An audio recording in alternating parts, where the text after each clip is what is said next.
హైదరాబాద్ నాంపల్లిలో అగ్ని ప్రమాదం చోటు చేసుకుంది. ఓ ఫర్నిచర్ షాప్ లో ఒక్కసారిగా మంటలు చెలరేగాయి.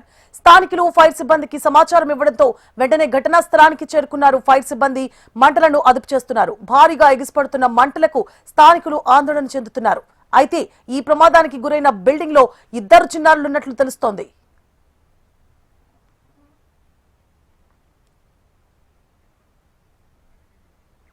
ఫైర్ సిబ్బంది వచ్చేలోపే ఫర్నిచర్ షాప్ లో నుంచి మంటలు భారీగా ఎగిసిపడడంతో ఆ మంటలు భవనంలోని ఇతర ఫ్లోర్లకు వ్యాపించాయి.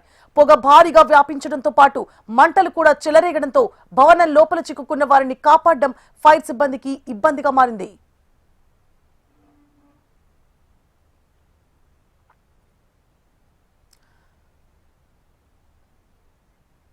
ఇక సెల్లార్ నిండా ఫర్నిచర్ ఉండడంతో సహాయక చర్యలకు ఆటంకం ఏర్పడుతున్నట్లు తెలుస్తోంది.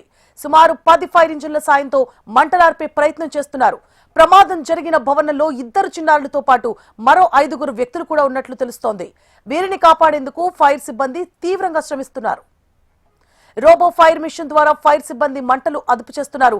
సెల్లార్ లో మొదలైన మంటలు తక్కువ సమయంలోనే భవనంలోని 4 ఫ్లోర్లకు వ్యాపించాయి. మంటలతో పాటు పొగ కూడా దట్టంగా వ్యాపించడం, మంటలు అదుపులోకి రాకపోవడం సహాయక చర్యలకు ఆటంకం ఏర్పడుతోంది. 18 గంటలుగా బిల్డింగ్ సెల్లార్లు తగలబడుతున్నాయి. కాసేపట్లో నాంపల్లికి జేఎన్టీయూ ఇంజనీరింగ్ టీం భవనాన్ని తనిఖీ చేసి నివేదిక ఇవ్వనున్నారు. రైట్, ఇదే అంశానికి సంబంధించి పూర్తి డీటెయిల్స్ ని మా ప్రతినిధి ప్రియాంక లైవ్ లో అందించడానికి సిద్ధంగా ఉన్నారు. ప్రియాంక,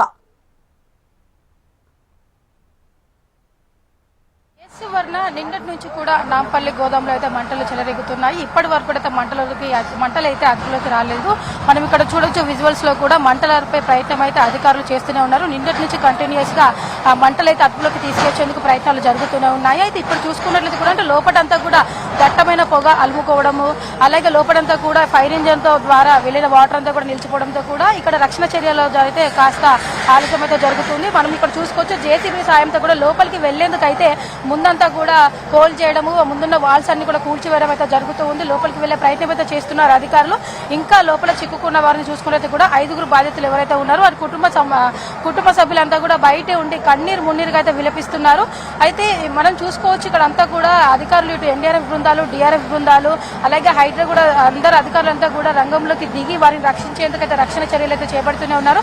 దాదాపుగా నిన్న మధ్యాహ్నం నుంచి ఇప్పటి వరకు 20 గంటలకు పైగా కూడా రక్షణ చర్యలు అయితే కొనసాగుతూనే ఉన్నాయి.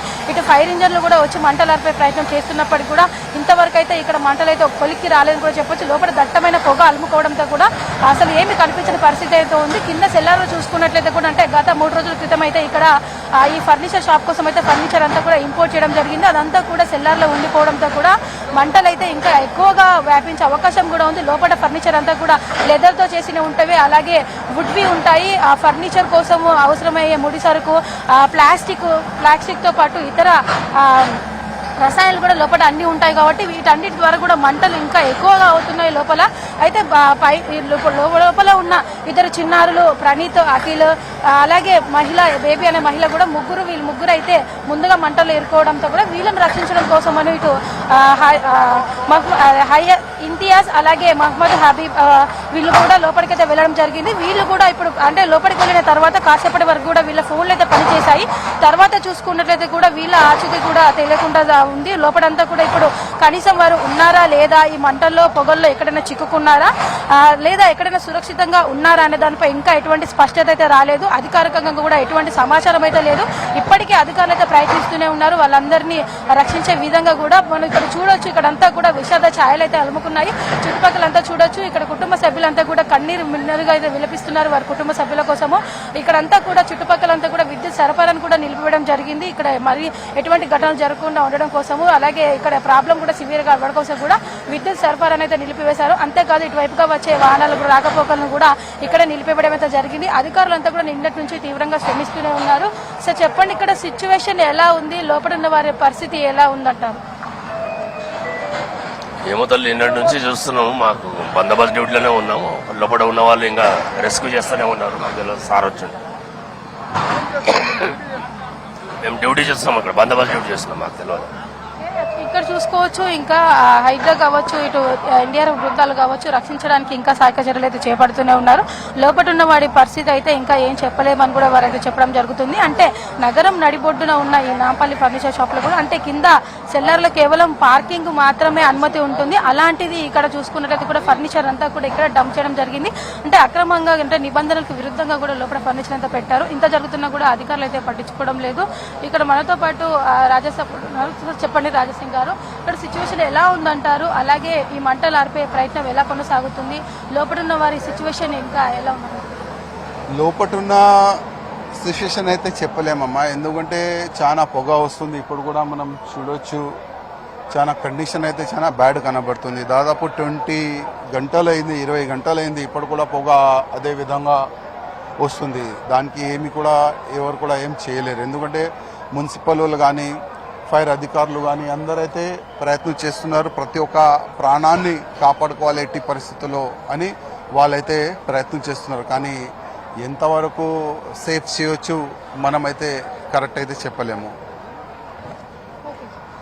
ఇక్కడ చూడొచ్చు, ఇక్కడ అంతా కూడా అంటే దాదాపుగా అందరు కూడా హడావిడి చేస్తూ అంటే పొగలని దట్టమైన పొగలు అలుముకున్నప్పటికీ కూడా రక్షించేందుకైతే ప్రయత్నాలు అయితే జరుగుతూనే ఉన్నాయి, నిరంతరంగా ప్రయత్నిస్తూనే ఉన్నారు. ఇక్కడ చూసుకున్నట్లయితే కూడా అంటే నగరంలో చాలా చోట్ల కూడా ఇలాంటి సిచ్యువేషన్స్ ఉన్నాయి. చాలా చోట్ల బిల్డింగ్ లో కూడా నిబంధనలకు విరుద్ధంగా ఇలా డంప్ చేస్తూనే ఉన్నారు. ఫర్నిచర్ కావచ్చు, ఇతర వస్తువులన్నీ కూడా ఇవన్నీ కూడా నిబంధనలు విరుద్ధం అయినప్పటికీ కూడా ఇంత జరుగుతున్నప్పటికీ అధికారులు మాత్రం అంటే ఏదైనా ఒక సమస్య వచ్చేంత వరకు కూడా ఎవరు పట్టించుకోవడం లేదు అని కూడా మనకు స్పష్టంగా కనిపిస్తుంది. మనం ఈ ఇన్సిడెంట్ ని ఉదాహరణగా కూడా తీసుకోవచ్చు. అంతేకాదు గతంలో కూడా చూసుకున్నట్లయితే కూడా గుల్జర్ హౌస్ లో కూడా ఒక జ్యువెలరీ షాప్ లో ఇదే ఘటన ఇలాగే మంటలు అలుముకోవడంతో కూడా దాదాపుగా చాలా వరకు 17 మంది వరకు కూడా మరణించడం జరిగింది. అంటే ఇంత జరుగుతున్నప్పటికీ కూడా అధికారులు కేవలం ఏదైనా ఇన్సిడెంట్ జరిగినప్పుడు మాత్రమే అప్పటి మందమే మాట్లాడి అప్పటిదప్పుడు చర్యలు తీసుకొని రక్షణ చర్యలు చేపడతాము, ఇక ముందు ఇలాంటివి జరగకుండా చూసుకుంటాం అని చెప్పినప్పటికీ కూడా ఇంకా ఇలాంటి